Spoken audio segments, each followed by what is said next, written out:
Pozdrav svima. Evo, za danas sam pripremio jednu aplikaciju koju bi mogli ovako dosta koristiti za pokazivanje iPhone-a svojim prijateljima koji ga nemaju ili ga imaju, ali nemaju tu aplikaciju. Znači, aplikacija se zove Demon Cam. Znači, kao kamera za demone ili ti ga za raditi demone. Evo, da vam pokažem kako izgleda.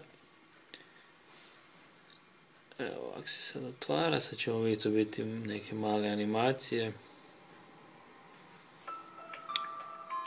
Evo vidite, dakle aplikacija košta 99 centi, po meni jako ok cijena za ono što pruža.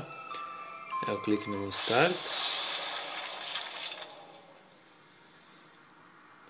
Kako ona u biti funkcionira, znači vi u biti sebe snimite i onda odaberete koju hoćete masku nekakvog demona i onda vam oni to zmontira. Evo sad ću ja sebe snimiti pa ću vam to pokazati.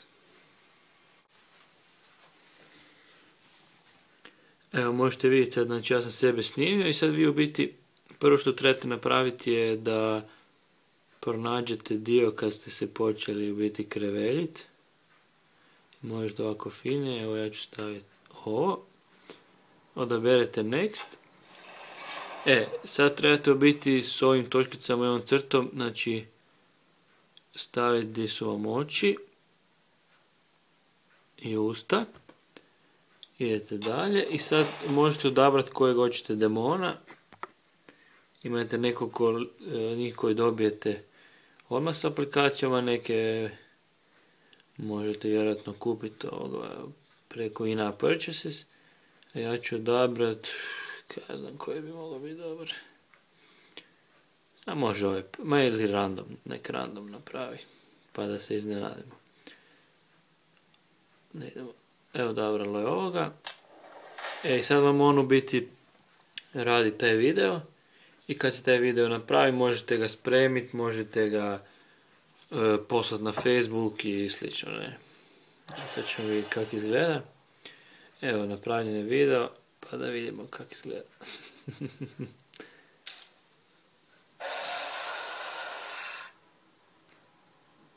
Evo ga. Znači, i sad možete ići na share, možete na Facebook, email, camera roll ili still frame da sevate. Ja ću sevati znači na camera roll. Znači dosta ovako, mislim, meni je prezakon aplikacija, nije ni skupa $1, fakat je ono dobra za frkanciju. Možete, mislim, ne morate vi sebe snimati, možete nekog drugog snimiti i tako na to montirati u neki drugi video. Evo, znači Demon Cam.